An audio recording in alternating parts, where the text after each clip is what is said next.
Yeah, tonight's confrontation was really unlike anything I have ever seen in my time covering city-county council meetings. It all began when Lauren Roberts got up to the microphone to speak. She is, of course, one of several former staffers who have accused Mayor Joe Hogsett's former chief of staff, Thomas Cook, of sexual harassment, and says that despite reporting it, Cook was able to stay on with the city. She was speaking during public comment on an appropriation issue, unrelated really to this sexual harassment issue. Here's what happened. Abusers like Joe Hogsett. You are now done. Meanwhile, the Republican Roberts, I am you not are done. Yes, you Meanwhile, are. the Republican members of this council continue to use survivors and our stories as a political football, exploiting us just as much as the Democrats to further your own agenda and accumulate power. Aside from the fact that this is exploiting us, I certainly do not put your hands on me. Don't even do that. Don't even do that. No. Let her speak.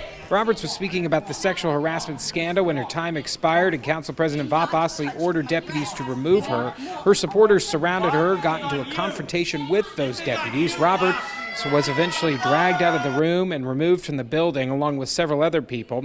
She and other women have repeatedly said that they have been silenced and their claims of sexual harassment have been dismissed, especially after a recent report found Mayor Hogsett's administration responded legally within city guidelines by making referrals of those allegations to the appropriate entities.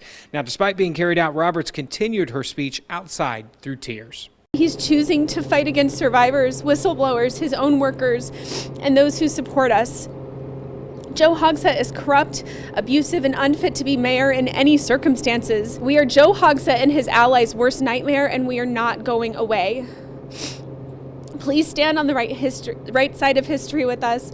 Demand that Hogsett resign. When Roberts was carried out, she was actually speaking during a hearing on some appropriations, which actually included some money for the law firm that did the investigation and wrote that report on sexual harassment in the Hogsett administration. Now, the council actually ended up deciding to send that appropriation back to committee because there have been some concerns about payments to the law firm, just because there have been some other concerns about missing elements in the report that the law firm wrote, especially text messages, questionable text messages between Mayor Joe Hogsett and some of those alleged victims. The meeting still happening tonight. We'll continue to follow it. For now, I'm at the CCB. Max Lewis, Fox 59 News. Max, thank you. And as Max mentioned, counselors are now demanding to know why the independent investigation left out key texts from Mayor Hogsett to two of his former staffers. Our news gathering partners at the Indy Star obtained those texts. In one exchange, Hogsett wishes Lauren Roberts a happy Valentine's Day, saying, "Tell redacted to get my approval since I'm older than your dad." Roberts responds, "Thanks, but no thanks," to which Hogsett replies, "Does he appreciate how feisty you are?" In another exchange, Hogsett texts Caroline Ellard a picture of them together, saying, "Can I tell you that the picture of you and me in front of the seal, which I know you did not want to take, nor did you like taking, is my absolute favorite. It appears so real, as uncomfortable as it may have made you." He texts another message. "It's almost as if we are both proud that the picture memorializes us in that particular moment, however long ago, and that we are happy and proud of each other. I know you weren't, but you faked it well." Another exchange with Ellard shows 3 messages in a row from Hogsett saying, "Talk to me, please. Hello, it's only 9:36 p.m. The women's lawyer says his clients provided the text to the law firm, but that its reports fails to account for all of the evidence and misses the full scope of the relevant issues. And the council's Democratic caucus now blaming Mayor Hogsett for weakening the moral authority of the city administration. They're now considering creating new positions to hold the mayor's office more accountable. In a statement tonight, the caucus called on Mayor Hogsett to, quote, reflect deeply on the gravity of this moment. It went on to add his actions are, quote, inconsistent with the ethical expectations we hold for ourselves and one another as stewards of this great city's future. The caucus says it now plans to introduce a proposal to create 3 independent positions to investigate policy violations. And in recent days, there's been a lot of reaction to the interview that Fox 59's Russ McQuaid did with the mayor last week. That's regarding some of the things he said about his former chief of staff, Thomas Cook, and why he was still part of the Hogsett campaign in 2023. That's after some of those accusations were first reported.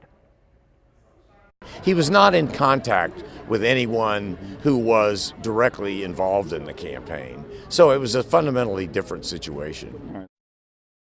Now, while the mayor told us last week that Cook was not in contact with anyone directly involved in the campaign, last week Mirror Indy published an article quoting 6 people with knowledge of his campaign operations who said Cook was an integral part of the mayor's campaign and that he did interact with campaign staff.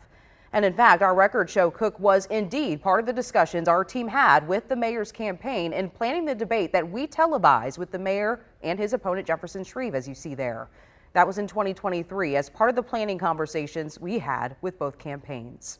And in August 2023, Hogsett's campaign manager Blake Hesh replied to an email about plans for the debate, saying, "I would be happy to chat. I'll probably include Thomas Cook when we find a time next week." He also later wrote, "Thanks again for connecting with Thomas and me the other day." And you can also read more about this investigation into the mayor's chief of staff and what people are saying about tonight's contentious council meeting. You can find all of this over on our website at fox59.com.